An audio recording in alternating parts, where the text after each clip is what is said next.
In this question, we'll calculate molar mass of various compounds. We'll begin with C5H12.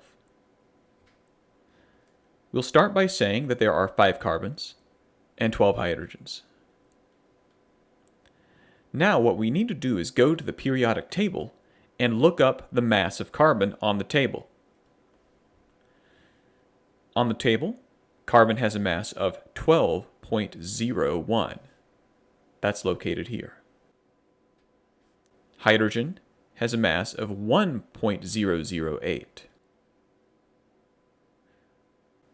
I'm going to round that to 1.01. So for carbon, we'll say 5 times 12.01. And for hydrogen, we'll say 12 times 1.01. So what we're doing is taking the number times the mass. If we multiply 5 times 12.01, we get 60.06. If we multiply 12 times 1.01, we'll get 12.12. Now we add the numbers together to get our total molar mass. We'll get 72.18.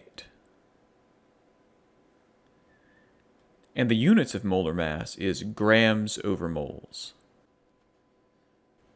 Let's try this again with this other compound on the right. We have scandium, Sc, sulfur, S, and O for oxygen. We can see there are 2 scandiums. For sulfur, we'll take the S that's inside the parentheses and multiply it times the 3.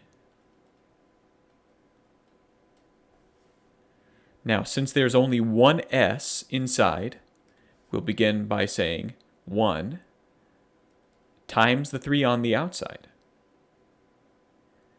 Now for oxygen, we can see that there's a 4 on the inside. That's also going to be times 3 because of the 3 on the outside. So we'll say 4 times 3. Now we go to the periodic table and look up the masses of scandium, sulfur, and oxygen.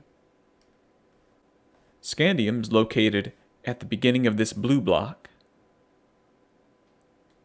and its mass is 44.96. Oxygen is located in this box.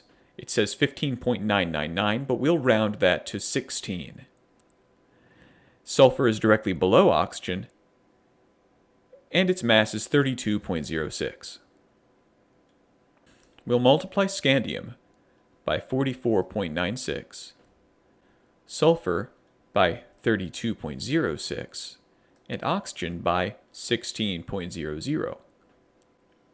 2 times 44.96 will give us 89.92. 1 times 3 times 32.06 will give us 96.18. 4 times 3 times 16 will give us 192.00.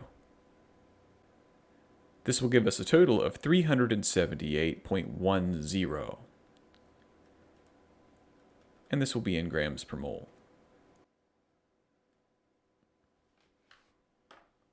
So to find our molar masses, we count up all of our atoms, find how many atoms we have, and then multiply that by the mass listed in the periodic table.